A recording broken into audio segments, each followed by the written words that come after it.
ओम शांति। प्रजापिता ब्रह्मा कुमारी ईश्वरीय विश्वविद्यालय की ओर से आप सभी चौधरी न्यूज़ एजेंसी के दर्शकों को प्यार भरा नमस्कार। जैसा कि आपको मालूम है कि इसी लॉकडाउन के दौरान कुछ समय पहले ब्रह्मा कुमारी ईश्वरीय विश्वविद्यालय की ओर से 7 दिवसीय कैंप का आयोजन किया गया। 7 दिवसीय प्रदर्शनी आपको समझाई गई, अर्थात ब्रह्मा कुमारी ईश्वरीय विश्वविद्यालय के द्वारा क्या बेसिक नॉलेज है वो आपको दिया गया और आप सभी का बहुत अच्छा रेस्पॉन्स उसके लिए मिला हमें। और उससे जुड़े हुए बहुत सारे प्रश्न भी हमारे पास पहुँचे। तो उसी चीज़ को ध्यान में रखते हुए आज ये एक नई कार्यक्रम श्रृंखला का आयोजन किया जा रहा है। ब्रह्मा कुमारी ईश्वरीय विश्वविद्यालय की ओर से प्रश्न आपके, उत्तर हमारे। वैसे बीच में कुछ दिन से हम आपसे नहीं मिल पाए क्योंकि ब्रह्मा कुमारी ईश्वरीय विश्वविद्यालय की मुख्य प्रशासिका आदरणीय जानकी दादी जी ने जो ही शरीर छोड़ा, जो उनका देहावसान हुआ, तो उसके बाद दादी जी के सम्मान में संस्था की ओर से 5 दिन का मौन रखा गया, तपस्या के कार्यक्रम रखे गए। लेकिन आज से फिर ये कार्यक्रम श्रृंखला आपके बीच में हम लेकर के आए हैं। तो आप सभी के प्रश्नों का संकलन मेरे पास है और मैं इन प्रश्नों का उत्तर जानना चाहूँगा आदरणीय दीदी जी से, जो हमारे बीच मौजूद हैं। आज हमारे बीच मौजूद हैं ब्रह्मा कुमारी ईश्वरीय विश्वविद्यालय की बहल शाखा की मुख्य प्रशासिका आदरणीय शकुंतला दीदी जी। आपको हमारी ओर से नमस्कार। तो इस कार्यक्रम श्रृंखला को मैं शुरू करना चाहता हूँ। जो प्रश्न दीदी जी हमें मिले पिछले कार्यक्रम, जो प्रदर्शनी का कार्यक्रम 7 दिवसीय चला, तो उससे कुछ ऐसे प्रश्न हमारे सामने आए हैं जिससे लगा कि वाकई में लोग ब्रह्मा कुमारी संस्था को गहराई से जानना चाहते हैं। और अगर आपकी इजाज़त है तो मैं आपसे प्रश्न पूछना शुरू करूं। पहला प्रश्न जो हमारे बीच पहुंचा वो बड़ा ही बेसिक प्रश्न है दीदी जी। उसमें श्रोताओं ने पूछा कि ब्रह्मा कुमारी ईश्वरीय विश्वविद्यालय से अगर कोई जुड़ना चाहता है, मतलब उससे शिक्षा ग्रहण करना चाहता है निरंतर, तो उसका क्या प्रोसीजर है, क्या प्रोटोकॉल है, किस फॉर्मेट से, किस तरीके से वो संस्था के साथ जुड़ सकते हैं? तो इसके बारे में थोड़ा सा विस्तार से मैं बताइए। और उसमें ख़ास बात ये भी है कि क्या कोई फीस भी यहाँ ली जाती है? क्योंकि आमतौर पे आजकल हर संस्था में ही कोई ना कोई किसी न किसी रूप से फीस भी ली जाती है। तो हम आपसे इसके बारे में जानना चाहेंगे आदरणीय दीदी जी।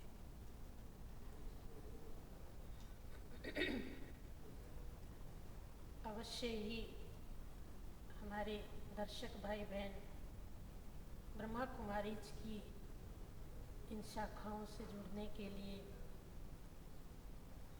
जिज्ञासा रखते हैं कि हम भी जाएं, ज्ञान की बातें सुने और जीवन में धारण करें। लेकिन स्टार्टिंग कैसे करें, इसकी शुरुआत कैसे हो, उसके लिए जिज्ञासा मन में पैदा हुई है। तो सबसे पहले तो मैं आप सभी को ये बताना चाहूँगी कि आज ब्रह्मा कुमारी की शाखाएं छोटे बड़े सभी शहर और कस्बों में संचालित की जाती है। और किसी भी धर्म का व्यक्ति हो, किसी जाति का, किसी उम्र का हो, गरीब या साहूकार हो, गांव का हो या शहर का हो, वह यहाँ की शिक्षाओं को धारण कर सकता है, सुन सकता है।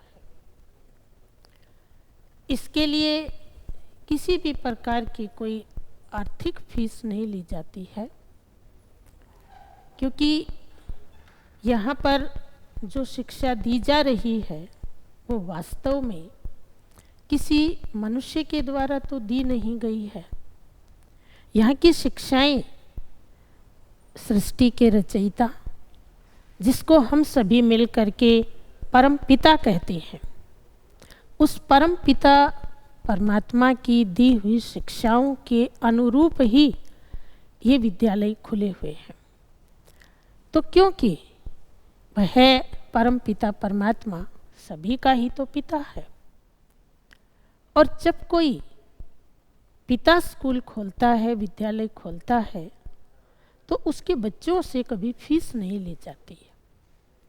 इसीलिए आपने इसके नाम के साथ भी देखा ईश्वरीय विश्वविद्यालय लिखा हुआ है। तो आमतौर पर आप देखते हैं कि दुनिया भर में दो ही प्रकार के विद्यालय देखने में आते हैं, या तो वह सरकारी विद्यालय होगा या वह कोई निजी विद्यालय होगा। लेकिन मैं आप सभी दर्शकों को बताना चाहूँगी कि ब्रह्मा कुमारीज ना कोई सरकारी विद्यालय है, ना कोई निजी विद्यालय है। यह तो स्वयं ईश्वर पिता, निराकार परमात्मा पिता के द्वारा खोला गया है। इसलिए यहाँ पर आने वालों के लिए किसी भी प्रकार की कोई फीस नहीं लगती है। हाँ, इतना अवश्य है कि समय की फीस तो हर एक को भरनी ही पड़ेगी। इसलिए हम कई बार हंसी में कहा करते हैं कि फीस तो ज़रूर लगती है, लेकिन वो फीस है यहाँ की एक आना। एक आना अर्थात ऐसे तो एक आना पुराने ज़माने की बात है, लेकिन यहाँ एक आने का अर्थ है कि आपको प्रतिदिन एक बार यहाँ पर आना है। तो ये एक आना की फीस शुरू में आप केवल 7 दिन भरेंगे, जिसको हम साप्ताहिक पाठ्यक्रम कहते हैं। तो साप्ताहिक पाठ्यक्रम इस ईश्वरीय विश्वविद्यालय का बेसिक एक आधारभूत पाठ्यक्रम है, जिसका प्रतिदिन 45 मिनट का समय होता है। तो आप प्रतिदिन 45 मिनट आकर के 7 दिन इस ईश्वरीय विश्वविद्यालय की बेसिक शिक्षाओं को सुनेंगे, और उनको सुनने के बाद यदि आपको लगता है कि ये शिक्षाएं मेरे दैनिक जीवन में, मेरे पारिवारिक जीवन में, मेरे सामाजिक जीवन में उपयोगी हैं, तो उसके बाद फिर आगे की और क्लासेज लगती रहती हैं। इसलिए ब्रह्मा कुमारीज के किसी भी सेवा केंद्र पर आप सबसे पहले ये साप्ताहिक पाठ्यक्रम कीजिए। अगर आपसे शहर दूर है, आपके नज़दीक में ब्रह्मा कुमारीज की कोई शाखा नहीं है, तो आप ब्रह्मा कुमारीज की वेबसाइट पर जाकर के भी ऑनलाइन आप सभी भाषाओं में आप ये कोर्स कर सकते हैं। इसके अतिरिक्त कुछ ईश्वरीय विश्वविद्यालय का साहित्य भी है। उस साहित्य में भी ऐसी बुक्स हैं जिसमें लगभग भारत की सभी प्रमुख भाषाओं में ये साप्ताहिक पाठ्यक्रम छपा हुआ है। आप उसके द्वारा भी आप ये कोर्स कर सकते हैं। और आजकल क्योंकि हम देख रहे हैं कि मीडिया प्रभाग साइंस की टेक्नोलॉजी के कारण से बहुत आगे बढ़ गया है, तो यूट्यूब चैनल के ऊपर भी बहुत सारे ऐसे कार्यक्रम आते हैं जिसके द्वारा आप लाभ ले सकते हैं। जैसे अभी अभी हमने चौधरी न्यूज़ एजेंसी के इस यूट्यूब चैनल के ऊपर भी ये साप्ताहिक पाठ्यक्रम अभी रखा था, जिसका आप सभी ने लाभ उठाया है। तो जैसे दीदी जी आपने बताया अभी 7 दिन का जो कोर्स होगा, तो क्या उसकी भी कोई फीस नहीं है? नहीं, उसके लिए भी कोई फीस नहीं। ठीक। अच्छा, जैसा कि आपने अभी हमें बताया कि हर प्रकार के शिक्षण संस्थान हैं दुनिया में, सरकारी हैं, निजी हैं, तो हमारा जो अगला प्रश्न है वो भी कुछ इसी चीज़ से जुड़ा हुआ है दीदी जी, कि जो ब्रह्मा कुमारी ईश्वरीय विश्वविद्यालय है, ये जो अलग शिक्षण संस्थाएं हैं, जो दूसरी पूरी दुनिया में शिक्षण संस्थाएं हैं, उनसे किस रूप से ये अलग है? मतलब क्या ऐसी शिक्षा है जो यहाँ अलग है, वहाँ जो अवेलेबल नहीं है? तो इसके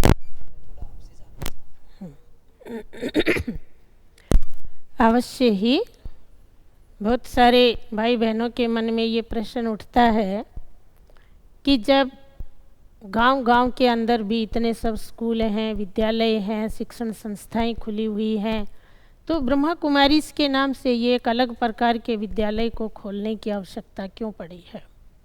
आखिर इसका उद्देश्य क्या है? तो इस बारे में मैं बताना चाहूँगी कि हम और आप या हमारी वर्तमान जो पीढ़ियाँ हैं वो सब स्कूलों में, विद्यालयों में हम सब पढ़े हैं और वहाँ से पढ़कर हम अनेक प्रकार की इन्फॉर्मेशंस प्राप्त करते हैं। बहुत सारी बातों की जानकारी हमें मिलती है, लेकिन ये देखने में आ रहा है कि वर्तमान समय मनुष्य के जीवन में इन सब शिक्षण संस्थाओं में पढ़ने के बाद भी और अनेक डिग्रियां लेने के बावजूद भी जो मानवीय मूल्य हैं, जैसे प्रेम है, शांति है, परस्पर सहयोग है, मिलजुल कर चलने की भावना है, वसुधैव कुटुंबकम है, इन सब का कुछ अभाव नज़र आ रहा है और इन सब की पूर्ति करने के उद्देश्य से इस ईश्वरीय विश्वविद्यालय की स्थापना की गई। तो मुख्य रूप से ये ईश्वरीय विश्वविद्यालय आध्यात्मिक शिक्षा देता है और यदि मनुष्य को मानवीय मूल्य, चारित्रिक मूल्य चाहिए तो उनके लिए सबसे अच्छा स्रोत आध्यात्मिकता है। तो ये विद्यालय आध्यात्मिकता के माध्यम से कैसे मानव के अंदर उन मूल्यों के बीजों का आरोपण किया जाए, फिर से उसके अंदर से वो नैतिक मूल्य जो हैं वो निकाले जाए, ये विद्यालय इस विषय पर काम करता है। अर्थात जो अन्य विश्वविद्यालय हैं या अन्य जो शिक्षण संस्थान हैं वो सिर्फ एक मतलब वैज्ञानिक या भौतिक शिक्षा देते हैं और यहाँ पर एक आध्यात्मिक शिक्षा दी जाती है। लेकिन जो अन्य संस्थाएं हैं दीदी जी, जैसे बहुत सारे और भी समाज में ऐसी आध्यात्मिक संस्थाएं हैं, तो उनसे भी क्या इसमें भिन्नता है? थोड़ा सा इसके बारे में भी हम जानना चाहेंगे। ऐसा हम कहेंगे कि यहाँ पर हम किसी भी धर्म विशेष या जाति विशेष से संबंधित कोई बात नहीं सिखाते हैं। जैसे हम देखते हैं कि संसार में या तो उसको कोई एक धर्म विशेष का ही व्यक्ति फॉलो करेगा या कोई विशेष मान्यता वाला ही व्यक्ति उसको फॉलो कर सकता है, लेकिन यहाँ पर पूरी दुनिया को, पूरी मानवता को ये समझ करके कि ये सारी सृष्टि एक परमात्मा पिता की रचना है और सभी उसकी संतान है, और इस प्रकार से ये भाव मन में रखते हुए बिना कोई जाति, धर्म, भाषा का भेदभाव रखे हुए सबको आत्मिक दृष्टि से देखते हुए, समभाव रखते हुए यहाँ पर शिक्षाएं दी जाती हैं।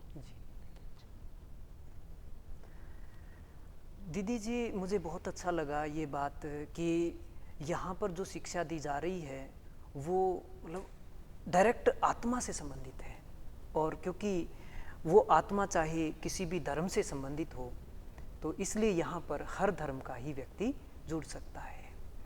आदरणीय दीदी जी, अभी जो हमारे पास अन्य भी जो क्वेश्चन वो भी बड़े बेसिक हैं, मतलब ऐसा लग रहा है जैसे बिल्कुल रूट चीज़ लोग पूछना चाह रहे हैं।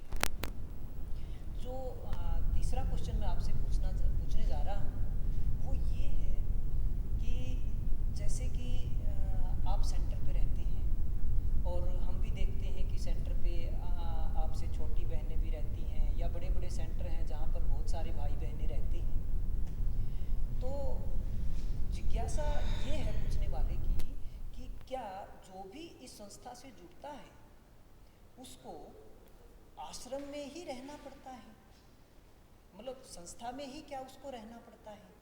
क्या ऐसा है? मतलब क्या वो अपने घर नहीं जा सकता?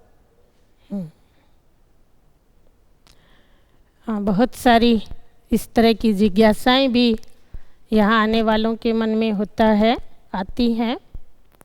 कुछ लोग ऐसा समझते हैं कि अगर हम ब्रह्मा कुमारी में गए तो कहीं ऐसा ना हो कि हमको वहाँ ही रख लिया जाएगा, शायद हमें फिर वापस घर में नहीं आने दिया जाएगा। पर हमारे सामने भी ऐसी सिचुएशन आई है जो लोगों ने पूछा है। तो इस बारे में मैं बताना चाहूँगी कि ब्रह्मा कुमारी में 2 प्रकार के भाई बहन लाभ लेते हैं। एक तो वो हैं जो यहाँ पर पूरी तरह से संस्था में समर्पित हो गए हैं, जिन्होंने अपना जीवन इस प्रकार मानवता को शिक्षित करने में, मूल्यवान बनाने में अपना पूरा ही जीवन समर्पित कर दिया है। तो वो सेवा केंद्र पर ही रहते हैं और उसमें अधिकतर हमारी बहनें ही हैं। और वो बहनें, ब्रह्मा कुमारी बहनें अनमैरिड ही हैं, अविवाहित होती हैं। लेकिन दूसरे प्रकार के वो भाई बहन हैं जो घर परिवार में रहते हैं और घर परिवार में रहते हुए, अपने बाल बच्चों के बीच में रहते हुए, कार्य धंधा करते हुए, और वह अपना कोई एक टाइम निश्चित करके 1 घंटे के लिए सेवा केंद्र पर आते हैं और उसके बाद फिर वह अपने कार्य में, अपने बाल बच्चों के बीच वापस जा सकते हैं। ऐसी कोई ब्रह्मा कुमारी में व्यवस्था नहीं है कि कोई घर में दुखी है या कोई परेशान है तो उसको यहाँ पर रख लिया जाए। नहीं, यहाँ पर वो बहनें रहती हैं जो कुमारी हैं, जिन्होंने अपनी पढ़ाई लिखाई पूरी करने के बाद अपने जीवन का फैसला तो लेना ही होता है। और अक्सर करके कोई भी माता पिता अपनी कन्या को घर में नहीं रखता, उसको शादी करके उसको अगले दूसरे घर में भेजना ही होता है।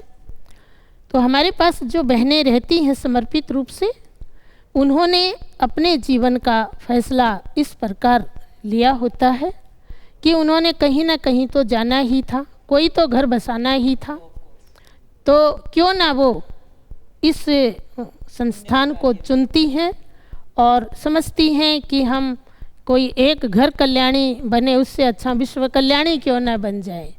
इसलिए वो स्वेच्छा से, माता पिता की आज्ञा से और अपने जीवन को मानवता की सेवा में लगाती हैं। लेकिन इसमें मैं एक बात यह भी बताना चाहूँगी हमारे दर्शकों को कि ऐसा नहीं है कि जो बहनें सेवा केंद्रों पर रहती हैं क्या वो कभी अपने घर वापस जाएंगी ही नहीं परिवार से मिलने के लिए। हमारी वो बहनें भी परिवार के साथ, अपने सांसारिक रिश्ते नातों के साथ पूरी तरह से जुड़ी हुई रहती हैं। जब भी परिवार से उनको बुलाने के लिए, मिलने के लिए निमंत्रण आता है, वो सहर्ष जाती हैं। जैसे रक्षाबंधन का दिन आता है तो भाइयों को राखी बांधने जाती हैं। घर में कोई मांगलिक कार्यक्रम हुआ है तो घर वाले उनको बुलाते हैं तो जाती हैं। लेकिन जैसे शादी के बाद लड़की मुख्यतः अपने ससुराल घर की जिम्मेवार बन जाती है तो वो अपने मायके में कम ही समय दे पाती है।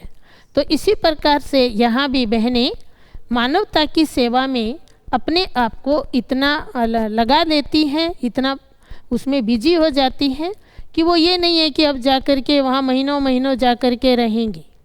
लेकिन जैसे ही उनका वहाँ मिलना जुलना जो भी है वो पूरा हुआ, फिर वापस अपनी सेवा में उपस्थित हो जाती हैं।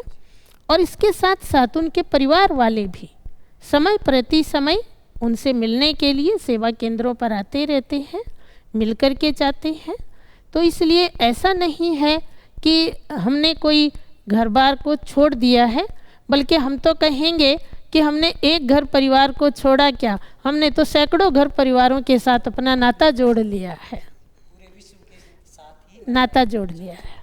जी दीदी जी, जो अगला प्रश्न है हमारे पास वो भी एक बहुत ही बेसिक प्रश्न है कि जैसे हम देख रहे हैं ब्रह्मा कुमारी ईश्वरीय विश्वविद्यालय 1937 से स्थापित हुआ और समय के अनुसार ये बढ़ता ही चला गया है और आज ये संस्था पूरे विश्व में फैल चुकी है।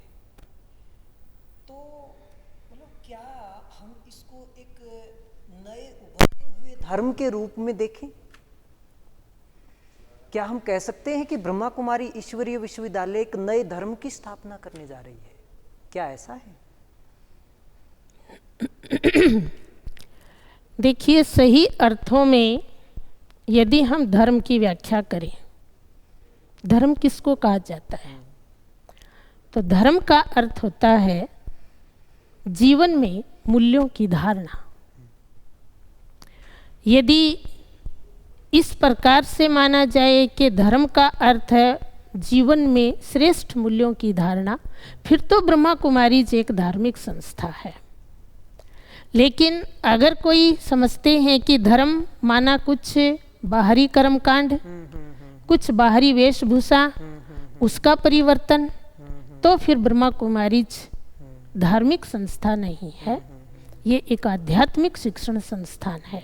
मतलब ये कोई नई विचारधारा नहीं सिखा रही है, जो हमारे समाज में जो अच्छी चीज होनी चाहिए वही इंसान के अंदर डाल रही है, क्या हम ऐसा कहें? हाँ, जैसा कि मैंने पहले भी बताया कि धर्म का अर्थ होता है जीवन में मूल्यों की धारणा। तो ब्रह्मा कुमारी वही काम कर रहा है कि जो हमारे सनातन मूल्य हैं, जो सनातन मानवीय मूल्य हैं, जिनको आज हम कहें कि भुला चुके हैं और उनको कोई पुरानी गुजरे जमाने की बातें समझ करके हम उनको अपने जीवन में धारण नहीं कर रहे हैं। ब्रह्मा कुमारी आध्यात्मिकता के द्वारा मानव में उन्हीं सद्गुणों का, उन्हीं मानव मूल्यों का फिर से प्रादुर्भाव कर रहा है। आप भी देखते होंगे कि आज भी यदि किसी मनुष्य में एक भी अच्छा सद्गुण हो तो हम उसको कह दिया करते हैं कि अरे भाई वो तो जैसे कि देवता है। तो इसका अर्थ है कि कभी ऐसा समय जरूर था जब इस सृष्टि पर ऐसे मूल्यों वाले देवता रहते थे। लेकिन आज धीरे धीरे हमारे जीवन से दैवीय मूल्य तो छोड़ो, लेकिन मानवीय मूल्य भी निकलते जा रहे हैं और आज मनुष्य एक प्रकार से अपनी मानवता को भी, इंसानियत को भी छोड़ता जा रहा है। तो ब्रह्मा कुमारी ईश्वरीय विश्वविद्यालय कोई इस प्रकार से कोई धर्मों की भीड़ में कोई एक नया धर्म नहीं खड़ा कर रहा है, लेकिन हम सभी का वास्तविक जो धर्म है, शांति है, प्रेम है, पवित्रता है, यही तो हमारे धर्म है ना। उन्हीं धर्मों की मनुष्य के आत्मा के भीतर फिर से स्थापना कर रहा है। बाकी हम जिनको कहते हैं कि हिंदू, मुस्लिम, सिख, ईसाई आपस में सब भाई भाई, तो वास्तव में वो आपस में भाई भाई किस मायने में है, वो यहाँ पर धर्म का मूल अर्थ बताया जाता है। इसलिए हम इनको कहेंगे कि ये संप्रदाय है, हिंदू, मुस्लिम, सिख, ईसाई, ये सब संप्रदाय है। लेकिन ब्रह्मा कुमारी जिस प्रकार से कोई संप्रदायों को बढ़ावा नहीं दे रहा है, कोई इस प्रकार संसार में एक और धर्म रख करके कोई कंपटीशन नहीं बढ़ा रहा है, लेकिन सच्चे वास्तविक धर्म की व्याख्या करके और हमें सच्चे अर्थों में धार्मिक बनना सिखा रहा है। इसी से जुड़ा हुआ एक छोटा सा प्रश्न और साथ में हमें मिला दीदी, शायद उसका आंसर भी आपने जो अभी आंसर किया उससे मिल गया होगा। शायद उसमें ये पूछा गया है कि जो लोग संस्था से जुड़ते हैं, क्योंकि बहुत सारे धर्मों के लोग इस संस्था से जुड़े हुए हैं, तो क्या उन्होंने इस संस्था से जुड़ने के बाद अपने धर्म को तिलांजलि दे दी, यानी कि उन्होंने अपना पिछला धर्म छोड़ दिया, क्या ऐसा है? या मतलब जो नया आना चाहता है इस संस्था में, क्या उसको अपना धर्म छोड़ना पड़ेगा? इस विषय में मैं बताना चाहूँगी, जैसा कि मैंने पहले भी बताया कि यहाँ कोई धर्म, देह से संबंधित धर्म, संप्रदाय की बात नहीं आती है। इसलिए यहाँ पर जो आने वाले हैं वो चाहे किसी भी धर्म को मानते हों, चाहे वो मंदिर में जाते हों, चाहे वो मस्जिद में जाते हों, चाहे श्रीमद् भगवत गीता का पाठ करते हों, चाहे कुरान पढ़ते हों, चाहे वो बाइबल पढ़ते हों, वो उनकी अपनी पसंद है। वो अपना सब पढ़ते रहें और अपने उसी धर्म की मान्यता को भले फॉलो करते रहें। यहाँ आने वालों के लिए इस प्रकार की कोई बंदिश नहीं है कि यहाँ आएंगे तो फिर कोई वहाँ नहीं जाएंगे, नहीं। ये तो एक मूल्यों की बात है, और मूल्य हर धर्म को, हर संप्रदाय को चाहिए, क्योंकि जहाँ भी मानव है, हम हिंदू से पहले मानव है, हम मुसलमान से पहले मानव है। तो इसलिए ये तो मानव को संपूर्ण मानव बनाने का ज्ञान दिया जाता है, उसमें किसी के धर्म में कोई इंटरफेयर नहीं है। हाँ, ये भी है कि यदि आप किसी गुरु के फॉलोवर हैं और गुरु ने आपको कोई मंत्र दिया हुआ है, कोई आपको विशेष क्रिया करने को कहा हुआ है, वो भी आप कीजिए, उससे भी ब्रह्मा कुमारी का कोई मना नहीं है। लेकिन यहाँ तो मूल्यों की बात आती है, इसलिए वो मूल्यों का पाठ सभी को पढ़ाया जाता है, जिसकी आज हम सबको आवश्यकता है। जैसे हम देखते हैं कि हमारे जो विद्यालय खुले हुए हैं, उनमें भी जो हमारे बच्चे पढ़ते हैं, तो वो किसी भी धर्म संप्रदाय के, शिक्षा तो सबके लिए जरूरी है। इसी प्रकार ये मानव मूल्यों की शिक्षा भी आज हर धर्म के, हर संप्रदाय के व्यक्ति के लिए बहुत आवश्यक है। जी। तो जैसे इसमें एक जो अगली चीज़ मैं आज के समय के संदर्भ में पूछना चाहता हूँ दीदी जी। कुछ लोगों का ये प्रश्न आया है कि ब्रह्मा कुमारी ईश्वरीय विश्वविद्यालय, क्योंकि हर प्रकार की समाज सेवाओं में कहीं ना कहीं अपनी भागीदारी सुनिश्चित करती है, तो क्या आज के समय में जो पूरे विश्व को ज़रूरत है, क्योंकि आज कोरोना वायरस का बहुत प्रकोप है, तो ब्रह्मा कुमारी ईश्वरीय विश्वविद्यालय इस वैश्विक समस्या को निपटाने में अपना क्या योगदान दे रहा है, इसके बारे में हम आपसे थोड़ा जानकारी चाहेंगे। जैसा कि हम सभी देख भी रहे हैं कि पिछले कुछ समय से न केवल भारत देश के सामने, लेकिन संपूर्ण विश्व के सामने एक बहुत बड़ी समस्या इस महामारी के कारण खड़ी हुई है, और सभी को ही, चाहे वो गरीब है, चाहे साहूकार हैं, चाहे गांव में रहते हैं, चाहे शहरों में रहते हैं, सभी को कुछ न कुछ समस्या का सामना करना पड़ रहा है। और हम देख रहे हैं सरकार की तरफ से, अनेक समाज सेवी लोगों की तरफ से बहुत ही समस्या के समाधान हेतु योगदान दिया जा रहा है। जिस प्रकार की भी समस्या खड़ी हुई है, वहीं पर ही लोग अपना हाथ बढ़ा रहे हैं सहयोग देने के लिए। तो ये तो हमारे भारत देश की मिट्टी के अंदर है कि जहाँ कहीं भी आवश्यकता पड़ी तो ये देश फट से तैयार हो जाता है और एकजुटता से उस समस्या का सामना करना पड़ता है। तो मैं बताना चाहूँगी आपको कि इस कार्य में भी ब्रह्मा कुमारीज ने भी अपनी आहुति दी है। ब्रह्मा कुमारीज भी सरकार के साथ, लोगों के साथ कंधे से कंधा मिला करके खड़ा है। आपने शायद कुछ दिन पहले देखा होगा कि हमारे देश के माननीय प्रधानमंत्री जी ने कुछ देश की जो प्रमुख ऐसी संस्थाएं थी, उनके जो मुखिया से खास बात की थी। तो ब्रह्मा कुमारीज की तरफ से भी हमारे विदेश सेवाओं की जो प्रभारी हैं, राजयोगिनी ब्रह्मा कुमारी जयंती दीदी शामिल हुई थी उसमें। तो मोदी जी ने कुछ संस्थाओं से अपील की थी कि आपका क्या क्या इसमें सहयोग होना चाहिए। तो उन सभी अपीलों को ध्यान में रखते हुए ब्रह्मा कुमारीज ने माउंट आबू, जो संस्था का मुख्यालय है, वहाँ पर एक 800 बेड का आइसोलेशन वार्ड तैयार करके दिया हुआ है।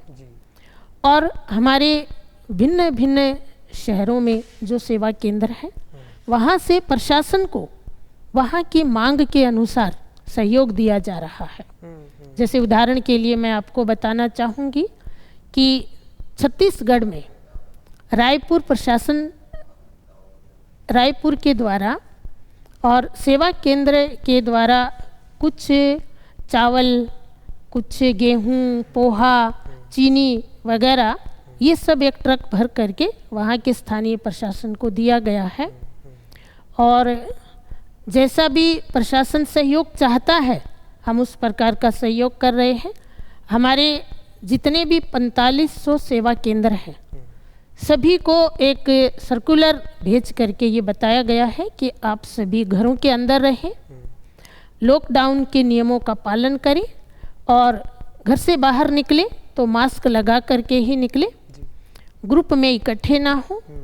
और हमारे सभी सेवा केंद्रों पर जो नियमित संगठित क्लास हुआ करती थी वो सभी जगह हमने स्टॉप की है, बंद की है। तो ये तो हुआ हमारा एक स्थूल सहयोग, लेकिन मैं हमारे दर्शकों को बताना चाहूँगी, आपने प्रश्न भी पूछा था कि नवीनता क्या है जी। नवीनता ये है कि ब्रह्मा कुमारीज इस बात को स्वीकार करता है कि मनुष्य केवल फिजिकली ही समस्या से ग्रसित नहीं होता है, उसके मन के ऊपर भी किसी भी पीड़ा का, समस्या का बड़ा गहरा प्रभाव पड़ता है। तो मनुष्य को दोनों तरफ से संबल चाहिए, जहाँ उसको शरीर के लिए रोटी, कपड़ा, मकान चाहिए, लेकिन उसके साथ साथ उसके मन को भी एक पावरफुल थॉट्स चाहिए। क्योंकि यदि हम बाहर से उसको हम अच्छी तरह से सब ज़रूरतें पूरी कर भी देते हैं, लेकिन यदि मनुष्य के मन में आशंकाएं हो, भय हो, चिंता हो, तो हमारा मेडिकल साइंस भी इस बात को स्वीकार करता है कि ये नकारात्मकता मनुष्य का जो रोग प्रतिरोधी शक्ति है उसको कम कर देती है। तो ब्रह्मा कुमारीज का इस विषय में बहुत सहयोग है। मैं आपको बताना चाहूँगी कि जब से ये समस्या महामारी के रूप में आई है, हमारे सभी सेवा केंद्रों पर एक मौन कार्यक्रम रखे जा रहे हैं, जिनको हम कहते हैं कि सभी एक साथ सेवा केंद्रों पर एक समय में ही हम पूरे विश्व के अंदर पवित्रता की तरंगे फैलाते हैं, निर्भय विचारों की तरंगे फैलाते हैं। और ये कार्यक्रम अभी हमारे 4500 सेवा केंद्रों पर अभी ही 14 अप्रैल से शुरू हुआ है, 12 अप्रैल से और 31 अगस्त तक चलेगा।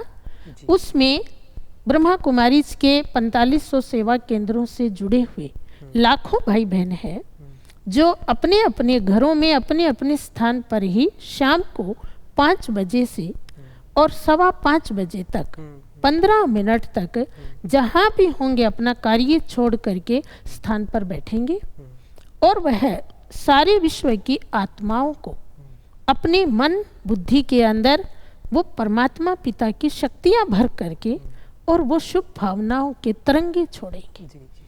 और वो एक साथ जब इतने सब लोग 15 मिनट तक भेजेंगे ये तरंगे, तो उसका एक सकारात्मक प्रभाव पड़ेगा, जिससे वो आत्माएं जो भयभीत हैं, कितना भी हम देख रहे हैं कि उनको हम बाहरी रूप से सब कुछ उनकी ज़रूरतें पूरी कर देते हैं, लेकिन फिर भी मनुष्य के मन के अंदर एक छुपा हुआ भय है जो उसको इन सब सुविधाओं का लाभ लेते हुए भी खुशी में नहीं रहने देता है और उसके इम्यूनिटी सिस्टम को वीक कर रहा है।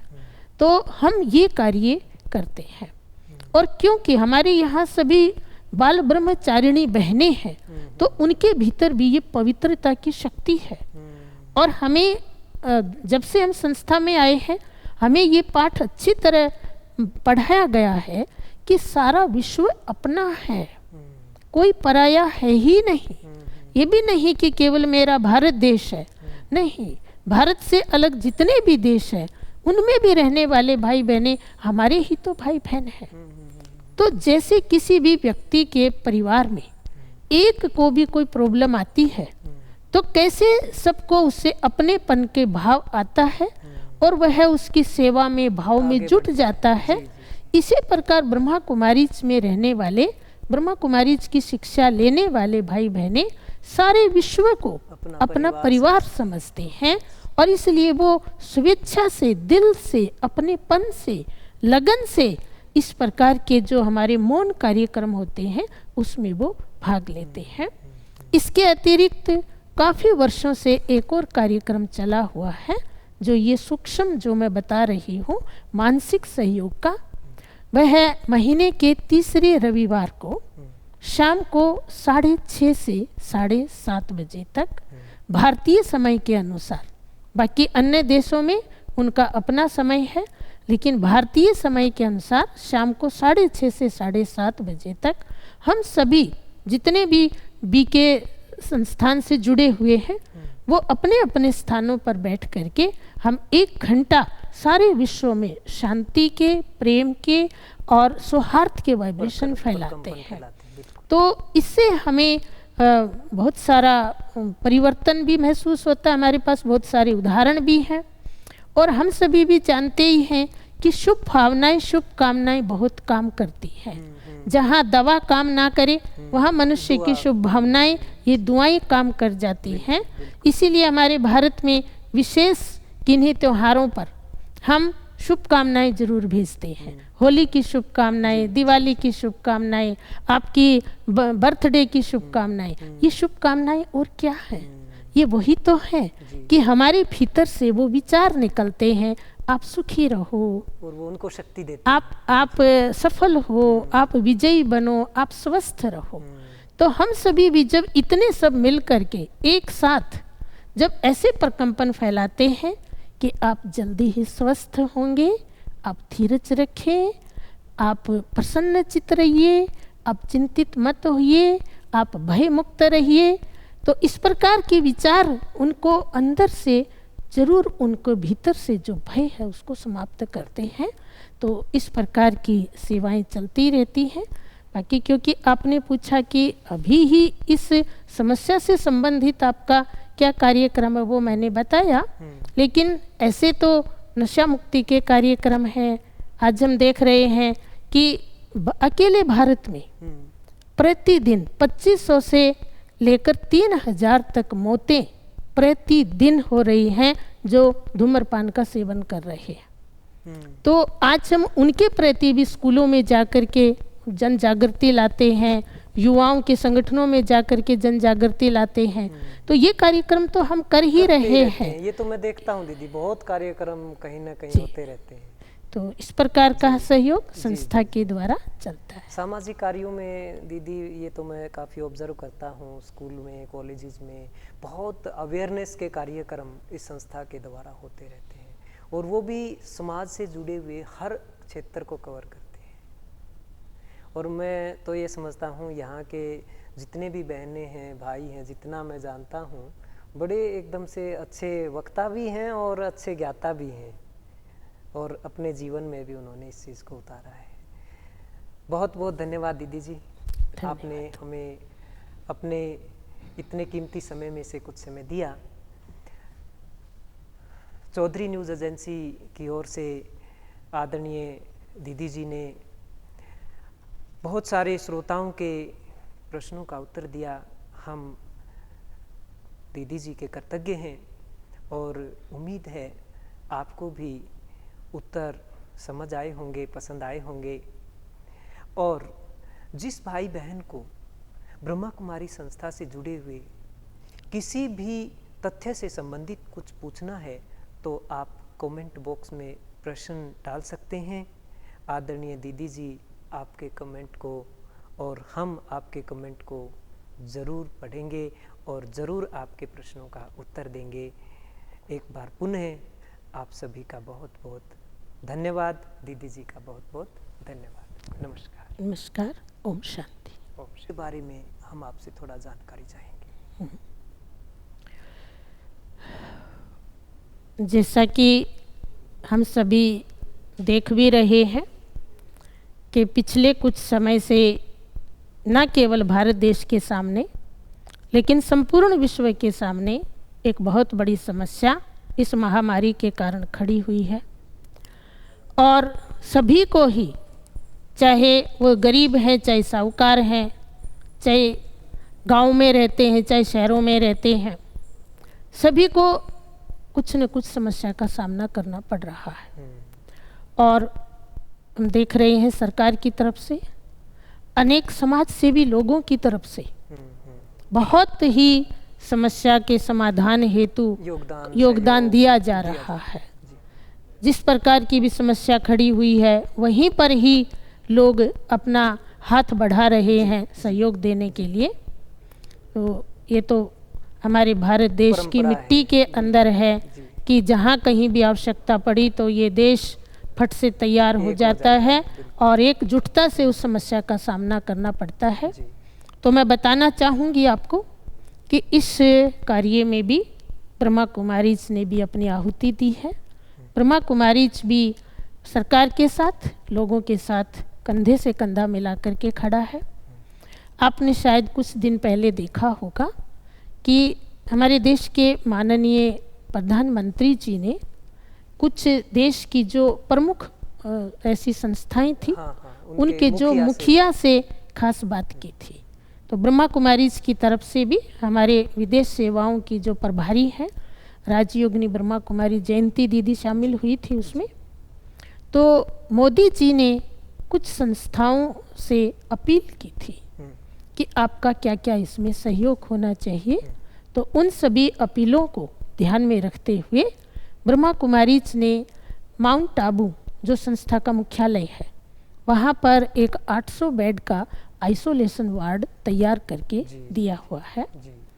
और हमारे भिन्न भिन्न शहरों में जो सेवा केंद्र हैं वहाँ से प्रशासन को वहाँ की मांग के अनुसार सहयोग दिया जा रहा है। जैसे उदाहरण के लिए मैं आपको बताना चाहूँगी कि छत्तीसगढ़ में रायपुर प्रशासन, रायपुर के द्वारा और सेवा केंद्र के द्वारा कुछ चावल, कुछ गेहूँ, पोहा, चीनी वगैरह ये सब एक ट्रक भर करके वहाँ के स्थानीय प्रशासन को दिया गया है। और जैसा भी प्रशासन सहयोग चाहता है हम उस प्रकार का सहयोग कर रहे हैं।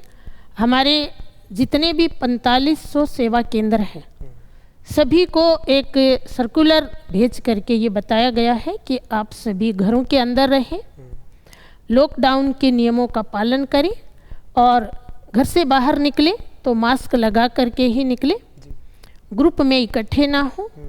और हमारे सभी सेवा केंद्रों पर जो नियमित संगठित क्लास हुआ करती थी वो सभी जगह हमने स्टॉप की है, बंद की है। तो ये तो हुआ हमारा एक स्थूल सहयोग। लेकिन मैं हमारे दर्शकों को बताना चाहूँगी, आपने प्रश्न भी पूछा था कि नवीनता क्या है। नवीनता ये है कि ब्रह्मा कुमारीज इस बात को स्वीकार करता है कि मनुष्य केवल फिजिकली ही समस्या से ग्रसित नहीं होता है, उसके मन के ऊपर भी किसी भी पीड़ा का, समस्या का बड़ा गहरा प्रभाव पड़ता है। तो मनुष्य को दोनों तरफ से संबल चाहिए। जहाँ उसको शरीर के लिए रोटी, कपड़ा, मकान चाहिए, लेकिन उसके साथ साथ उसके मन को भी एक पावरफुल थॉट्स चाहिए। क्योंकि यदि हम बाहर से उसको हम अच्छी तरह से सब ज़रूरतें पूरी कर भी देते हैं, लेकिन यदि मनुष्य के मन में आशंकाएं हो, भय हो, चिंता हो, तो हमारा मेडिकल साइंस भी इस बात को स्वीकार करता है कि ये नकारात्मकता मनुष्य का जो रोग प्रतिरोधी शक्ति है उसको कम कर देती है। तो ब्रह्मा कुमारीज का इस विषय में बहुत सहयोग है। मैं आपको बताना चाहूँगी कि जब से ये समस्या महामारी के रूप में आई है, हमारे सभी सेवा केंद्रों पर एक मौन कार्यक्रम रखे जा रहे हैं, जिनको हम कहते हैं कि सभी एक साथ सेवा केंद्रों पर एक समय में ही हम पूरे विश्व के अंदर पवित्रता की तरंगे फैलाते हैं, निर्भय विचारों की तरंगे फैलाते हैं। और ये कार्यक्रम अभी हमारे 4500 सेवा केंद्रों पर अभी ही 14 अप्रैल से शुरू हुआ है, 12 अप्रैल से और 31 अगस्त तक चलेगा। उसमें ब्रह्मा कुमारीज के 4500 सेवा केंद्रों से जुड़े हुए लाखों भाई बहन हैं जो अपने अपने घरों में अपने अपने स्थान पर ही शाम को 5 बजे से और 5:15 बजे तक 15 मिनट तक जहाँ भी होंगे अपना कार्य छोड़ करके स्थान पर बैठेंगे और वह सारे विश्व की आत्माओं को अपने मन बुद्धि के अंदर वो परमात्मा पिता की शक्तियाँ भर करके और वो शुभ भावनाओं के तरंगे छोड़ेंगे। जी जी। और वो एक साथ जब इतने सब लोग 15 मिनट तक भेजेंगे ये तरंगे, बहुत तो परिणाम उसका एक सकारात्मक प्रभाव पड़ेगा, जिससे वो आत्माएं जो भयभीत हैं, कितना भी हम देख रहे हैं कि उनको हम बाहरी रूप से सब कुछ उनकी ज़रूरतें पूरी कर देते हैं, लेकिन फिर भी मनुष्य के मन के अंदर एक छुपा हुआ भय है जो उसको इन सब सुविधाओं का लाभ लेते हुए भी खुशी में नहीं रहने देता है और उसके इम्यूनिटी सिस्टम को वीक कर रहा है। तो हम ये कार्य करते हैं, और क्योंकि हमारे यहाँ सभी बाल ब्रह्मचारिणी बहनें हैं, तो उनके भीतर भी ये पवित्रता की शक्ति है। और हमें जब से हम संस्था में आए हैं, हमें ये पाठ अच्छी तरह पढ़ाया गया है कि सारा विश्व अपना है, कोई पराया है ही नहीं। ये भी नहीं कि केवल मेरा भारत देश है, नहीं, भारत से अलग जितने भी देश हैं उनमें भी रहने वाले भाई बहनें हमारे ही तो भाई बहन हैं। तो जैसे किसी भी व्यक्ति के परिवार में एक को भी कोई प्रॉब्लम आती है, तो कैसे सबको उससे अपनेपन के भाव आता है और वह उसकी सेवा में भाव में जुट जाता है।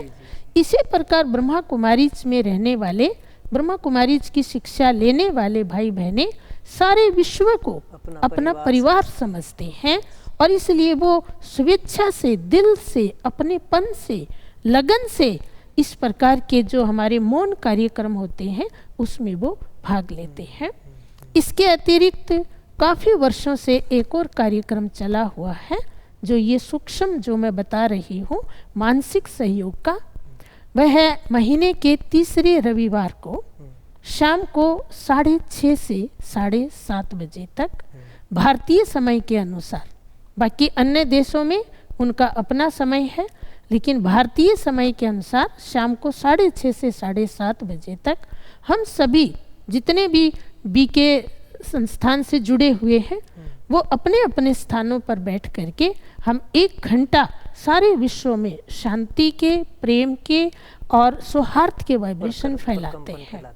तो इससे हमें बहुत सारा परिवर्तन भी महसूस होता है। हमारे पास बहुत सारे उदाहरण भी हैं, और हम सभी भी जानते ही हैं कि शुभ भावनाएं, शुभ कामनाएं बहुत काम करती हैं।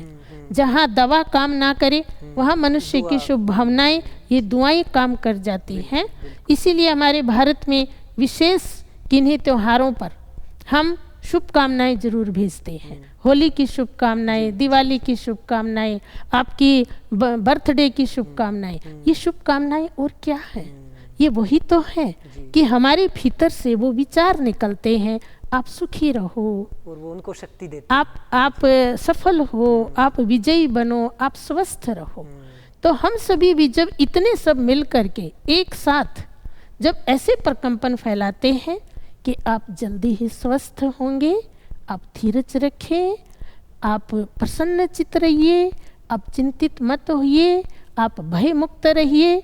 तो इस प्रकार के विचार उनको अंदर से जरूर, उनको भीतर से जो भय है उसको समाप्त करते हैं। तो इस प्रकार की सेवाएं चलती रहती हैं। बाकी क्योंकि आपने पूछा कि अभी ही इस समस्या से संबंधित आपका क्या कार्यक्रम है, वो मैंने बताया, लेकिन ऐसे तो नशा मुक्ति के कार्यक्रम हैं। आज हम देख रहे हैं कि अकेले भारत में प्रतिदिन 2500 से लेकर 3000 तक मौतें प्रतिदिन हो रही हैं जो धूम्रपान का सेवन कर रहे हैं। तो आज हम उनके प्रति भी स्कूलों में जाकर के जन जागृति लाते हैं, युवाओं के संगठनों में जाकर के जन जागृति लाते हैं। तो ये कार्यक्रम तो हम कर ही रहे हैं। ये तो मैं देखता हूँ दीदी, बहुत कार्यक्रम कहीं ना कहीं होते रहते हैं। तो इस प्रकार का सहयोग संस्था के द्वारा चलता है। सामाजिक कार्यों में दीदी ये तो मैं काफ़ी ऑब्जर्व करता हूँ, स्कूल में, कॉलेजेस में बहुत अवेयरनेस के कार्यक्रम इस संस्था के द्वारा होते रहते हैं, और वो भी समाज से जुड़े हुए हर क्षेत्र को कवर करते हैं। और मैं तो ये समझता हूँ यहाँ के जितने भी बहनें हैं, भाई हैं, जितना मैं जानता हूँ, बड़े एकदम से अच्छे वक्ता भी हैं और अच्छे ज्ञाता भी हैं, और अपने जीवन में भी उन्होंने इस चीज़ को उतारा है। बहुत बहुत धन्यवाद दीदी जी, आपने हमें अपने इतने कीमती समय में से कुछ समय दिया। चौधरी न्यूज़ एजेंसी की ओर से आदरणीय दीदी जी ने बहुत सारे श्रोताओं के प्रश्नों का उत्तर दिया। हम दीदी जी के कृतज्ञ हैं और उम्मीद है आपको भी उत्तर समझ आए होंगे, पसंद आए होंगे। और जिस भाई बहन को ब्रह्मा कुमारी संस्था से जुड़े हुए किसी भी तथ्य से संबंधित कुछ पूछना है तो आप कमेंट बॉक्स में प्रश्न डाल सकते हैं। आदरणीय दीदी जी आपके कमेंट को और हम आपके कमेंट को ज़रूर पढ़ेंगे और ज़रूर आपके प्रश्नों का उत्तर देंगे। एक बार पुनः आप सभी का बहुत बहुत धन्यवाद। दीदी जी का बहुत बहुत धन्यवाद। नमस्कार। नमस्कार। ओम शांति। ओम शांति।